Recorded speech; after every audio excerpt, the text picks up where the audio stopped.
se exporta, ¿no? Hay que conocer así operaciones típicas, características. Podemos necesitar especialistas, ¿no? Por ejemplo, si vamos a hacer una auditoría de Entel y queremos entrar a evaluar su sistema informático, tenemos que saber, ¿no? Que hay un sistema informático, vamos a necesitar especialistas ahí en informática. ¿No? Eso es importante conocer, por eso hemos relevamiento de operaciones. Hay otras operaciones que son muy comunes, ¿no? Compra de material de escritorio, ¿no? Incluso el pago de sueldos. Un segundito, por favor, el decano.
Bien, continuamos, por favor.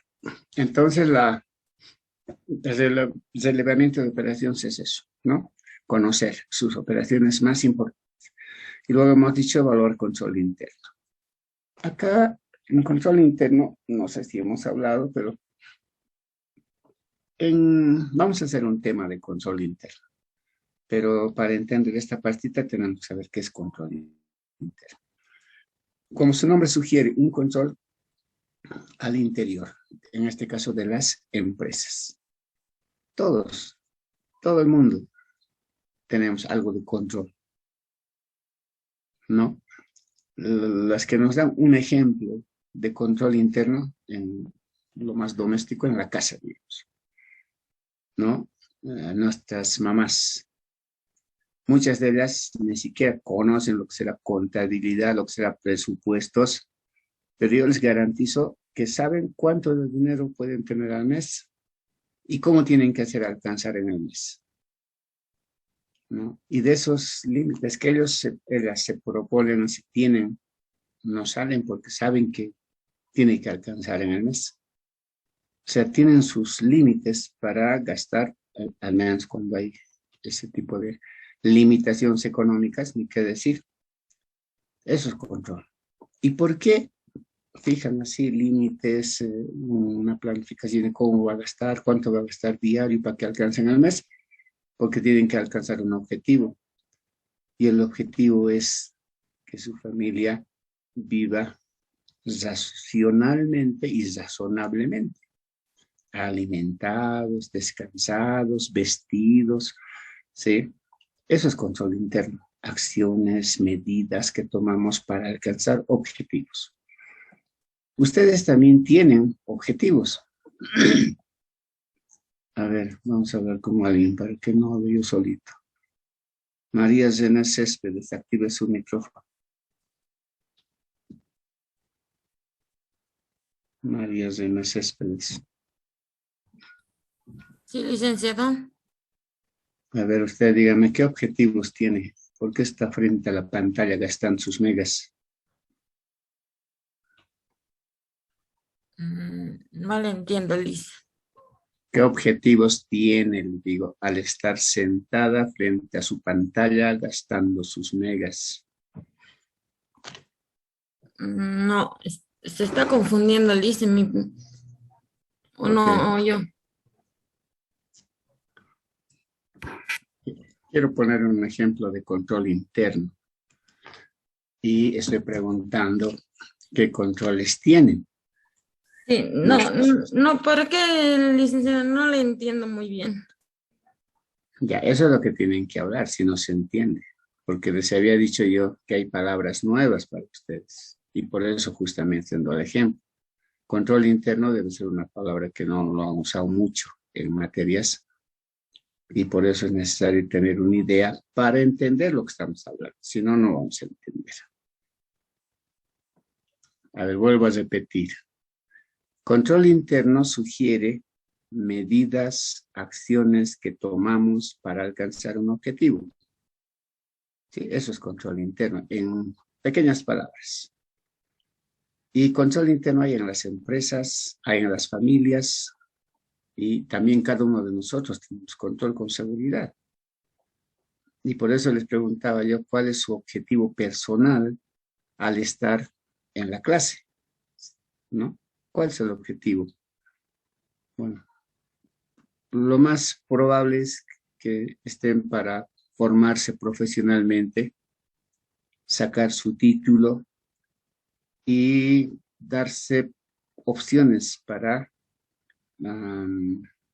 desarrollar una vida normal, tranquila, para que puedan buscar el desarrollo personal también y luego el desarrollo familiar seguramente, ¿no? Todos vamos con esa idea para estudiar, formarnos profesionalmente. Ese es nuestro objetivo.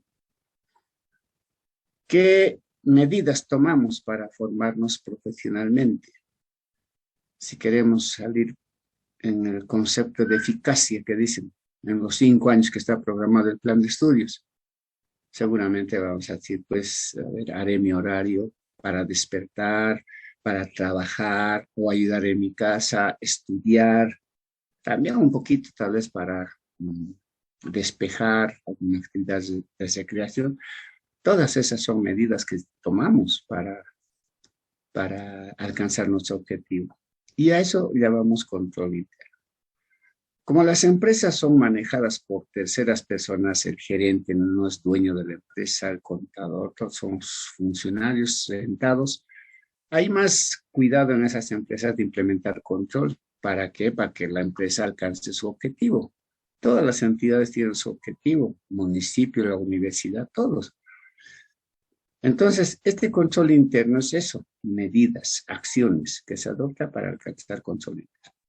Y cuando nosotros decimos en una auditoría, vamos a evaluar preliminarmente, porque estamos en la etapa de planificación, el control interno, decimos, vamos a tomar conocimiento, aun cuando superficial, de cómo es su control interno. ¿Hay confianza en su control interno? No hay confianza en las entidades,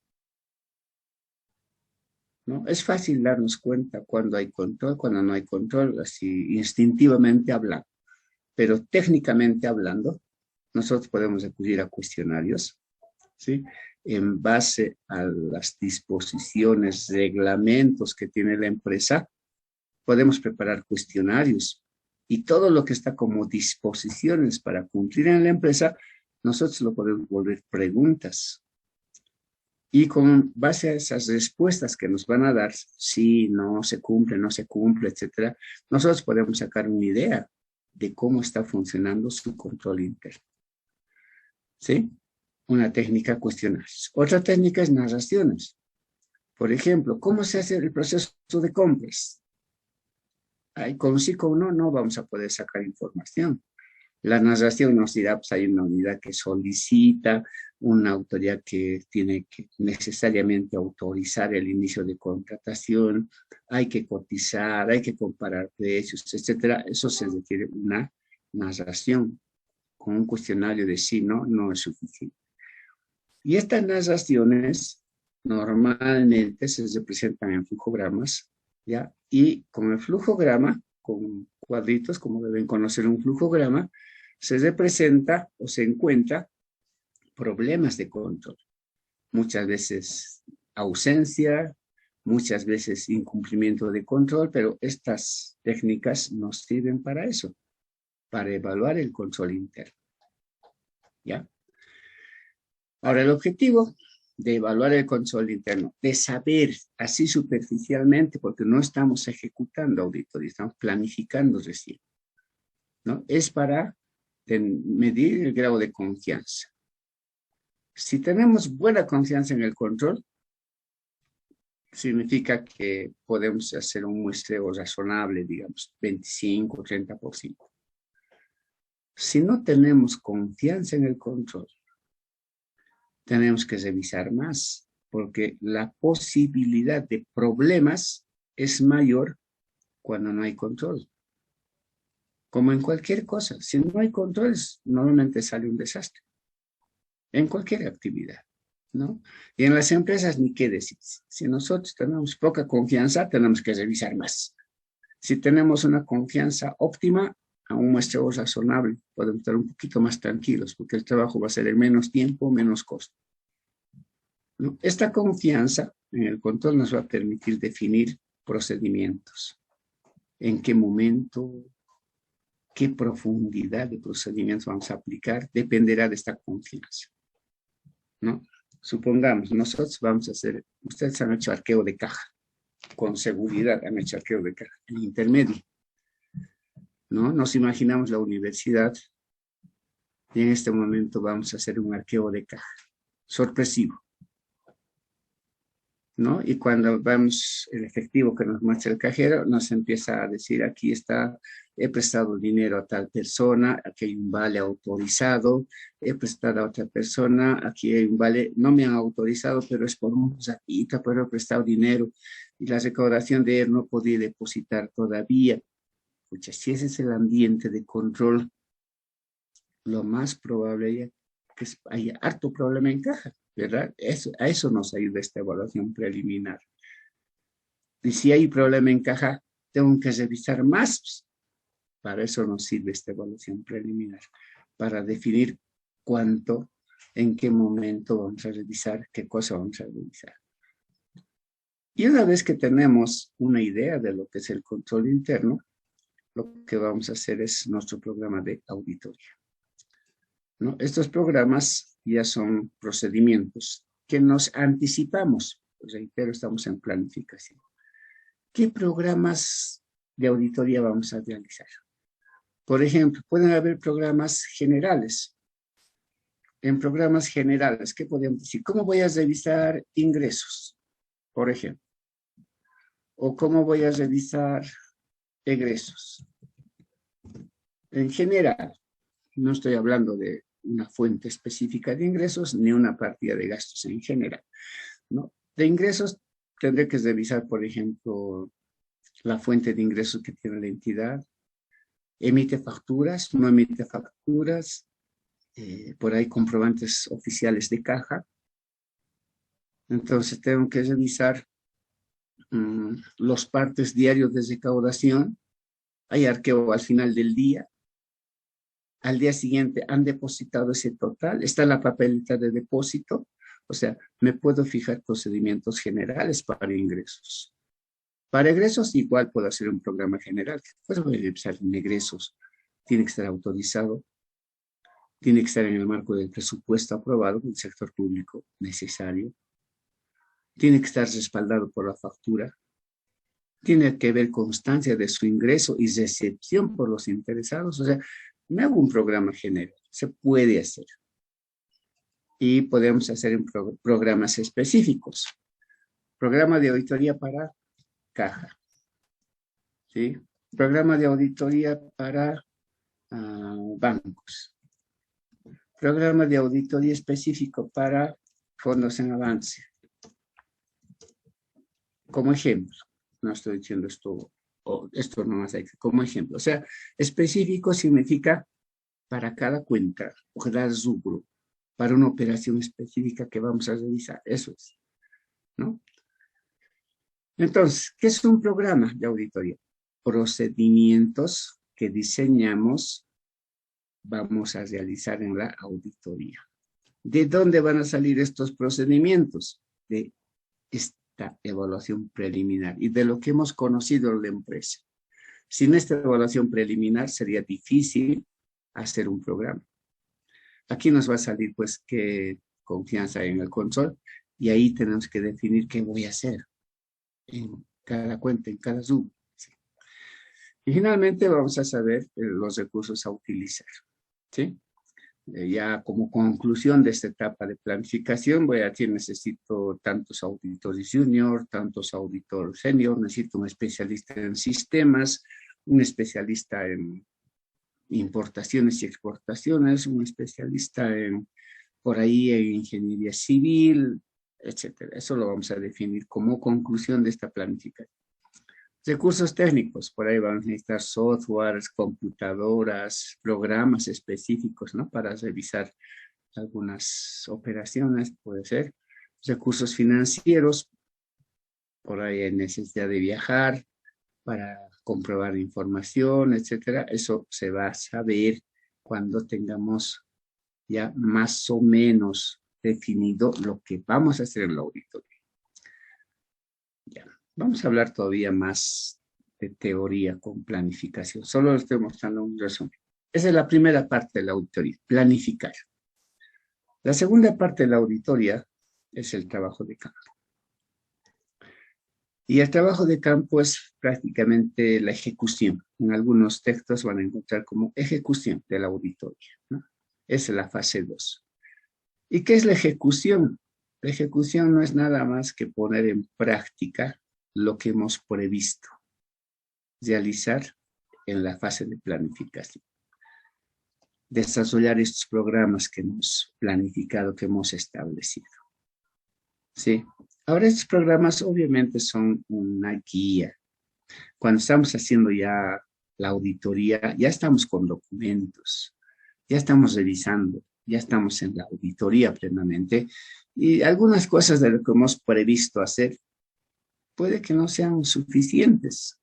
Hay que complementar, hay que aumentar procedimientos, se aumenta. Por ahí algunos procedimientos que hemos previsto hacer no son aplicables en el momento. No lo hacemos. O sea, la planificación es flexible, pero es una guía.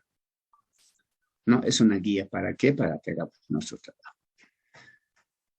Cuando hace un momento decíamos vamos a hacer un programa específico para caja, bancos, etc. Este programa contiene procedimientos, hemos dicho. En algunos textos van a encontrar como pruebas, en otros procedimientos. Son sinónimos. Y hay dos tipos de procedimientos o pruebas, ¿no? Pruebas de cumplimiento y pruebas sustantivas. Eso es lo que tenemos que definir. ¿Qué es de cumplimiento? ¿Qué es sustantivas? Las pruebas de cumplimiento, como su nombre sugiere, son procedimientos, pruebas diseñadas para evaluar el diseño y funcionamiento del control interno. Suficiente que ustedes se relacionen con control interno, ya es prueba de cumplimiento, ¿no? Prueba de cumplimiento. A ver, ¿qué ejemplos podemos poner? Prueba de cumplimiento. Por decir, entre el manual de organización de la empresa, manual de funciones, debe estar los requisitos para ser cajero en una empresa. Y un requisito para ser cajero normalmente es que el cajero debe presentar garantías. Está normado, está en la base legal de la empresa, que el cajero debe presentar garantías. Ahora nosotros vamos a hacer la auditoría y vamos a verificar si el cajero tiene garantía. Y nuestro procedimiento puede decir así: verifique si el cajero presenta garantía. ¿Sí? Verifique si el cajero tiene garantía. Aprobada, autorizada. Ese sería nuestro procedimiento. ¿Qué estamos haciendo? Estamos verificando si cumple esa medida de control. Por eso se llama de cumplimiento, porque es tema de control interno, ¿no? En cambio, las pruebas sustantivas, algunos por la palabra, lo que sustenta la operación, no. Conceptualmente hablando, Una prueba o procedimiento sustantivo en la auditoría es un procedimiento o una prueba diseñada para verificar la información que procesa el sistema contable. En resumidas cuentas, para verificar saldos de las cuentas. No caja, nos presenta un saldo de 100.000 al cierre de gestión. ¿Cómo vamos a verificar? Puedo hacer un archivo de caja, eso es prueba sustantiva. Bancos, presenta un saldo de 200.000. ¿Cómo puedo verificar? Puedo mandar una carta al banco y confirmar el saldo. Eso es procedimiento sustantivo. ¿Por qué? Porque estoy verificando saldos de las cuentas que procesa el sistema contable.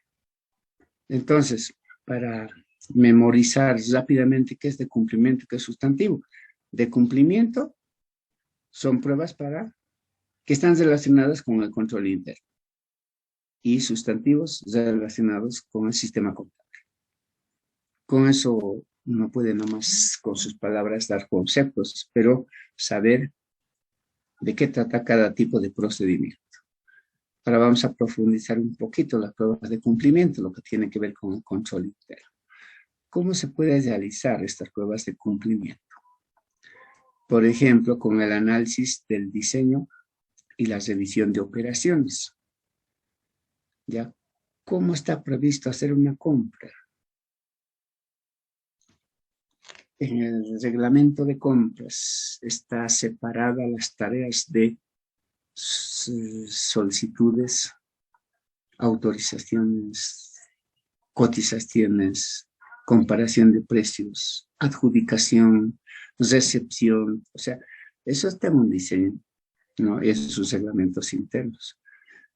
Entonces, para ver cómo es ese diseño, tendríamos que revisar una compra, por lo menos, desde el inicio hasta el final. ¿Cuál es el proceso de la compra? ¿Qué hace la entidad?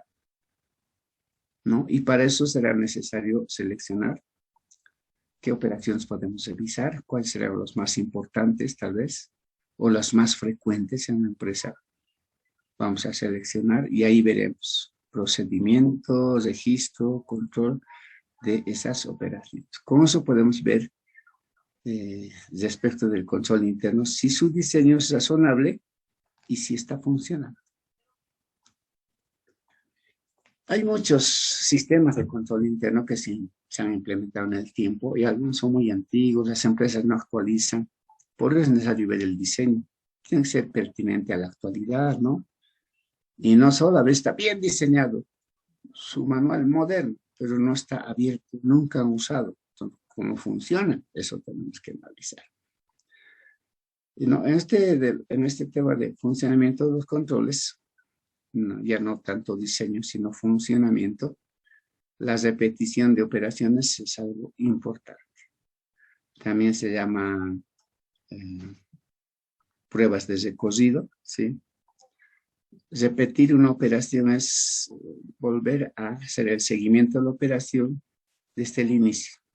Y esa repetición de operaciones nos va a permitir verificar si hay autorización, si hay comparaciones, chequeos de validez, secuencia numérica, por ejemplo, ¿no? Esta repetición de operaciones nos va a permitir analizar todo ese procedimiento que debe estar en una norma. En el sector público todo está normado, ¿no? Hay normas generales y las entidades tienen que hacer sus reglamentos específicos. Y en esos reglamentos tienen que estar estas actividades de control. Y la observación de controles disciplinarios también. En muchas entidades hay disposiciones expresas, ¿no? Para evitar, por ejemplo, incompatibilidad en las funciones. ¿Qué quiere decir eso? Que una sola persona no debe realizar una transacción completa, ¿no? Porque por más confianza que tengamos en la persona, le estamos induciendo, si le damos muchas tareas, induciendo a que en cualquier momento comete errores.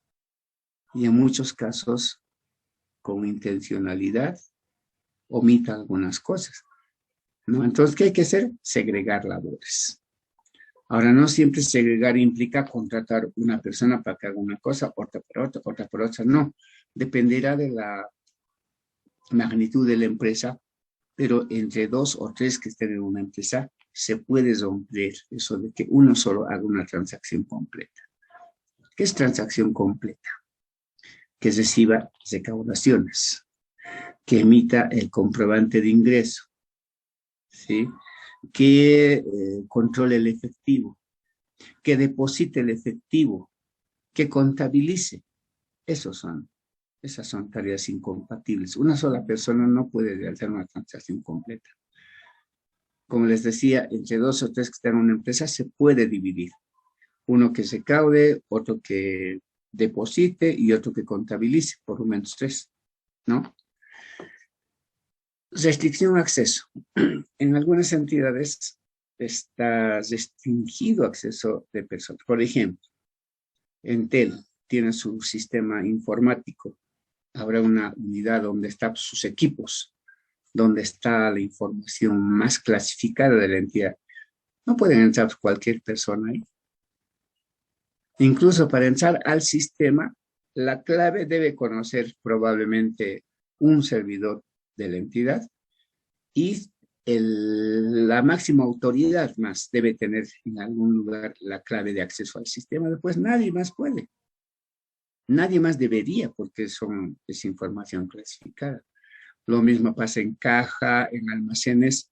Entonces, si la entidad tiene como controles disciplinarios, restricción a acceso, nosotros en la auditoría veremos si se cumple, no se cumple, ¿no? La supervisión de la misma forma. Y en esta etapa de las pruebas de cumplimiento, vamos a hacer una evaluación definitiva del control interno. Ahora vamos a la planificación. Aquí hemos dicho evaluación preliminar. ¿Por qué es preliminar? Porque no estamos haciendo auditoría en base a sus normas, a su base legal, hemos evaluado un poco, por eso es preliminar, pero en la fase de ejecución ya hacemos una evaluación definitiva. ¿Por qué decimos definitiva? Porque ya estamos con documentos, ya estamos revisando lo que la empresa procesa. Y lo que al principio preliminarmente hemos obtenido como información, ahora vamos a confirmar, ¿no? Y vamos a usar los mismos instrumentos que hemos usado, cuestionarios, narraciones, flujogramas, y sobre eso, ya con documentos, vamos a sacar nuestras conclusiones sobre el control interno. ¿Está bien el diseño? ¿Está mal el diseño? ¿Hay que recomendar que actualicen? Eso vamos a sacar. ¿O no están cumpliendo el control? ¿Hay que recomendar que cumplan el control? Eso vamos a sacar, ¿sí? En conclusiones y en recomendaciones. Y esto va a ser ya para mejorar el control. ¿Qué significa? Si alguien nos ha dicho a nosotros, a ver, estás saliendo mucho, ni siquiera duermes bien, ¿cómo atiendes tus clases? Nos han visto que algo está fallando, ¿no ve? Entonces, somos un poquito conscientes, digamos, sí, gracias, voy a corregir. Y si corregimos, vamos a mejorar. Lo mismo pasa con las empresas, ¿no? Si les decimos, estos problemas hemos encontrado y tienen que tomar estas acciones, si cumplen, van a mejorar. Pero aquí viene el enfoque de la Contraloría y de la Ley 1178. En el sector público, todas las recomendaciones aceptadas por los ejecutivos son de obligatorio cumplimiento. Ahí estamos fritos. El sector público es obligatorio cumplir estas recomendaciones, ¿no? Bien, luego están las pruebas sustantivas.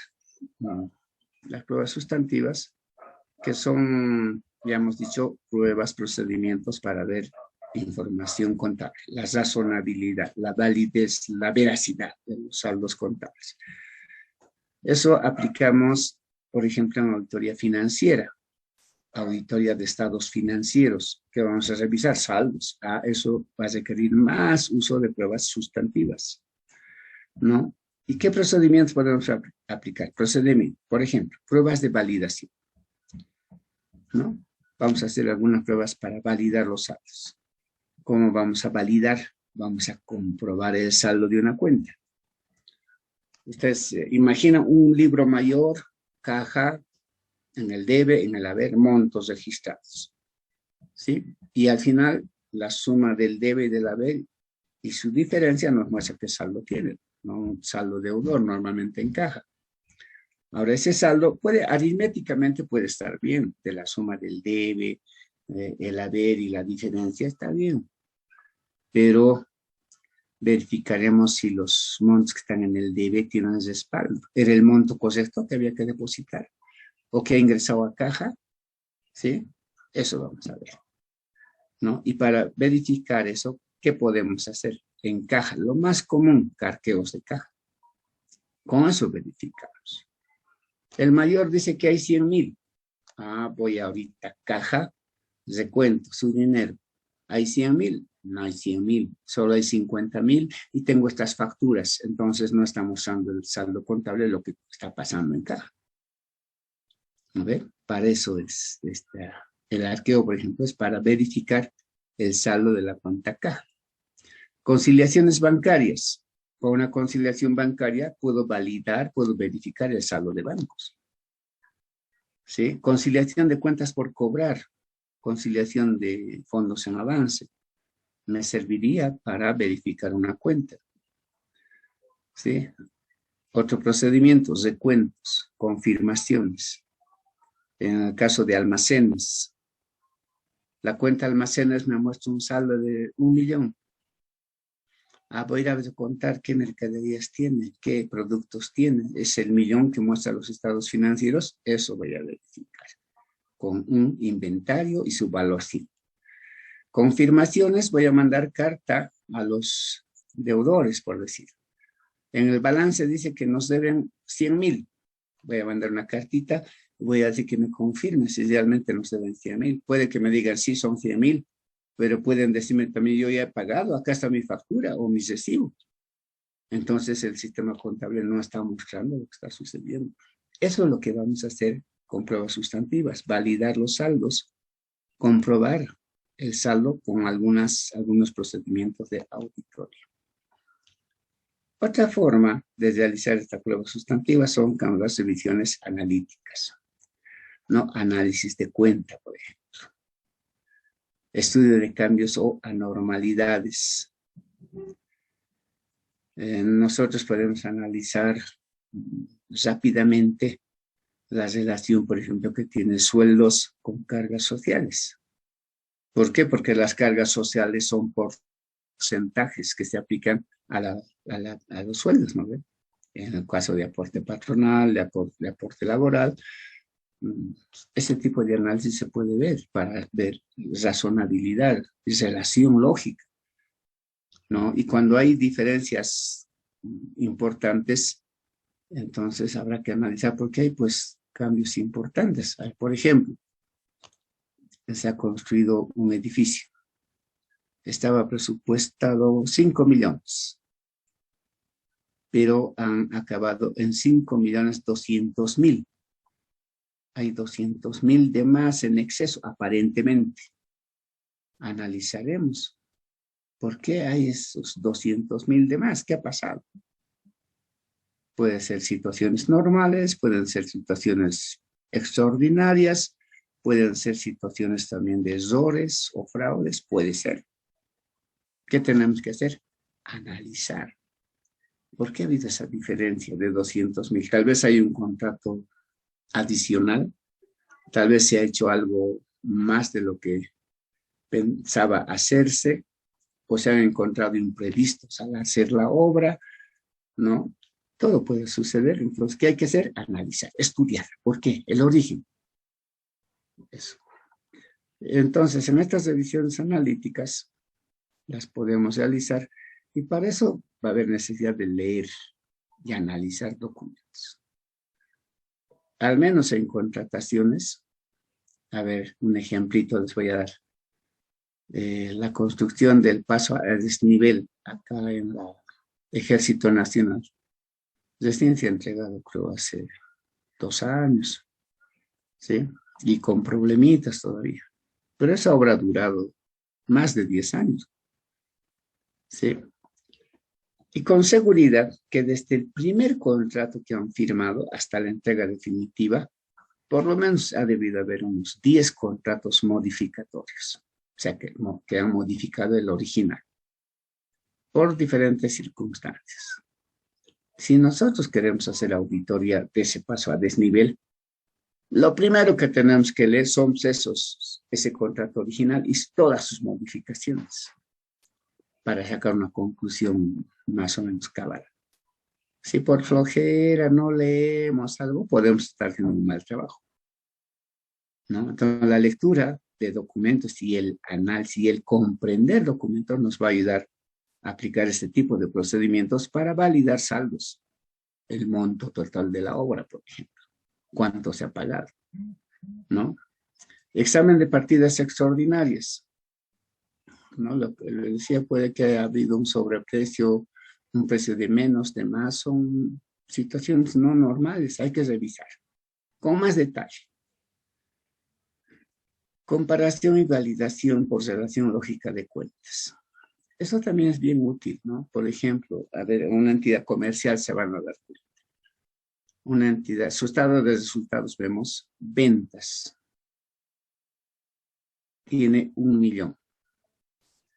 IT tiene un monto también.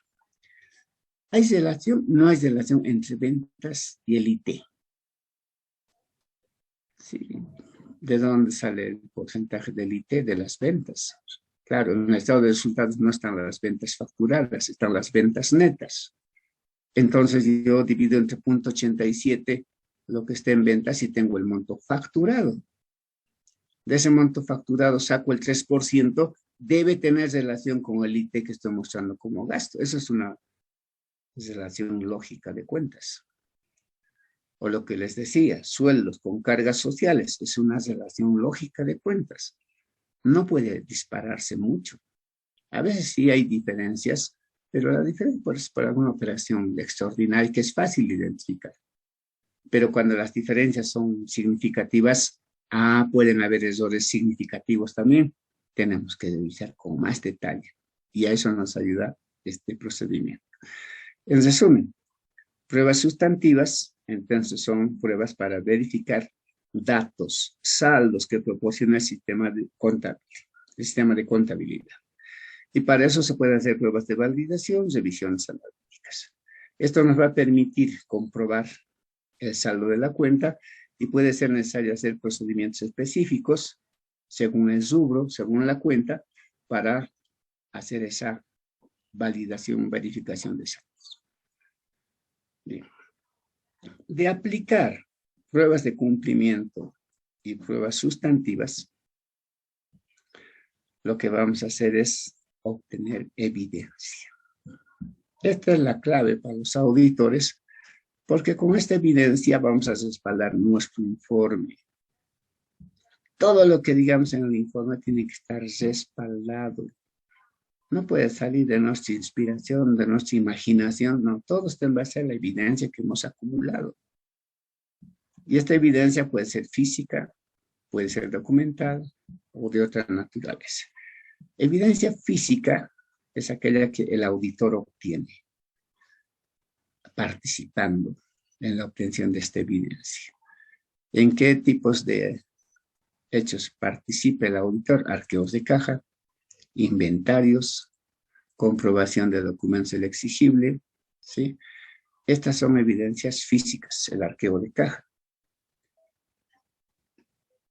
en la que ha habido participación del auditor, el inventario, ¿sí? Esa es evidencia física. Evidencia documental. Puede ser de fuente interna o de fuente externa. Si es de fuente interna, por ejemplo, las facturas. Entrada al almacén, salida del almacén, son documentos internos.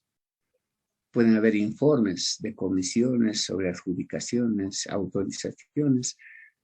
Esos informes son de fuente interna, ¿sí?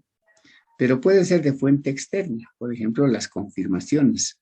Nosotros mandamos nota al banco para que nos diga cuál es el saldo según el banco de la empresa. La respuesta que nos den es de fuente externa. No nos está dando la empresa, sino el banco. Lo mismo podría ser confirmación de fondos en avance, con funcionarios, ¿no? O de cuentas por cobrar, de documentos por cobrar. ¿Quién nos va a dar la respuesta? Personas que no son de la empresa y nos ayudan a documentar alguna diferencia, algún problema que hemos encontrado en la auditoría. Y otro tipo de evidencias puede ser la evidencia verbal, que sí, a veces no siempre es útil lo que nos dicen, pero hay que escuchar.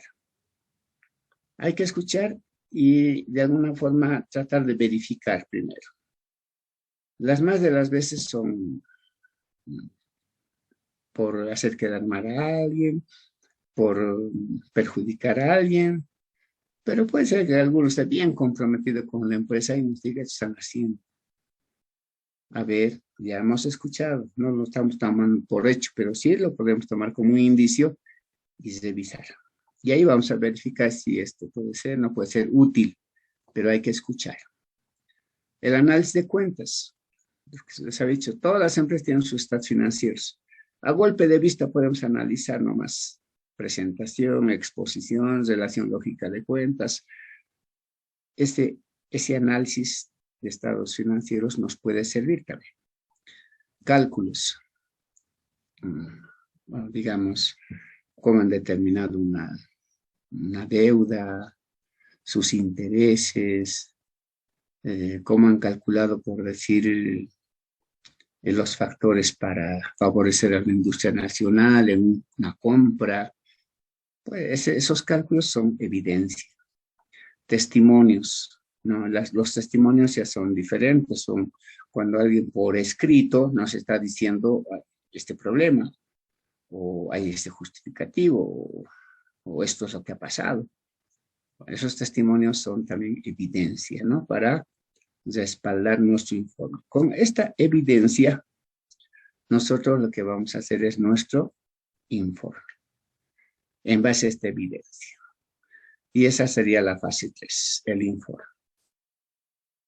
Y con esto terminamos el proceso de auditoría, ¿no? Nuestro informe puede ser desde un punto de vista de auditoría interna o puede ser desde un punto de vista de auditoría externa.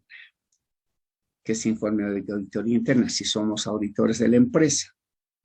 Entonces puede haber informes, tal como está en la definición, en forma integral o separada por partes. Se puede hacer.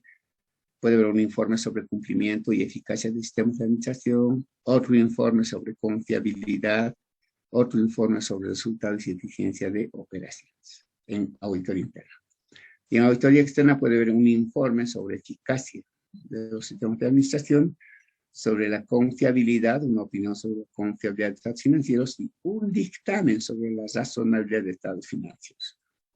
Este dictamen sobre razonabilidad de estados financieros solo puede ser auditoría externa.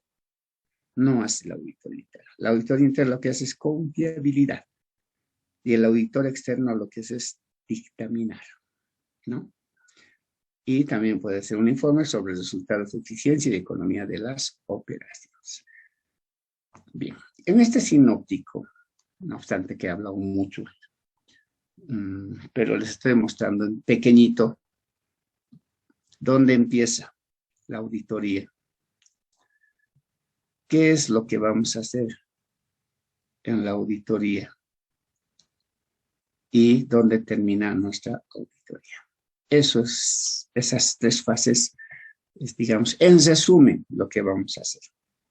Ahora, si vamos a las normas de auditoría, ahí vamos a encontrar más detalle, pero por lo menos estas 3 fases tienen que estar bien claras, ¿no? Como un resumen.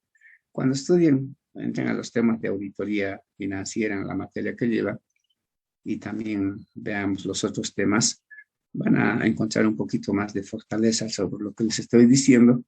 Yo sé que al principio hay palabras nuevas, conceptos nuevos, como su compañera hace un momento me decía, creo que me estoy confundiendo, pero yo pienso que es porque no tenemos la base que es la auditoría para llevar esta materia que es especializada. Estamos llevando paralelamente las 2 materias, eso se había advertido al principio. Y por eso si hay términos nuevos, si hay algo que no se está entendiendo, tienen que hablar. ¿Ya? Entonces, hay 3 fases. Planificación, trabajo de campo o ejecución se llama, y el informe. ¿sí? Esas tres fases nos muestran dónde empieza y dónde termina un informe, en forma resumida. La siguiente clase vamos a hablar un poquito más de teoría sobre esta fase de planificación. Y ahí vamos a entrar a algunos temitas más específicos de lo que ahora les estoy hablando para fortalecer lo que estamos hablando. Ya, no se preocupen porque tal vez algunas cositas de principio no se están captando, pero sí lo van a poder entender mejor con los otros temas. Por lo menos vamos a hacer unos 3 temas más teóricos y con esos recién vamos a tener la base para entrar a hacer un poco de práctica, ¿no? Bueno, por hoy día vamos a quedar acá. Si tienen alguna duda, alguna consulta, alguna inquietud, me dicen.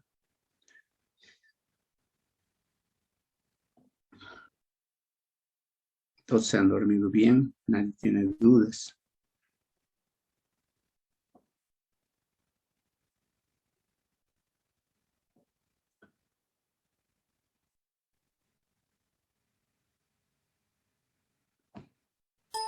Bueno, creo que hemos hablado solito.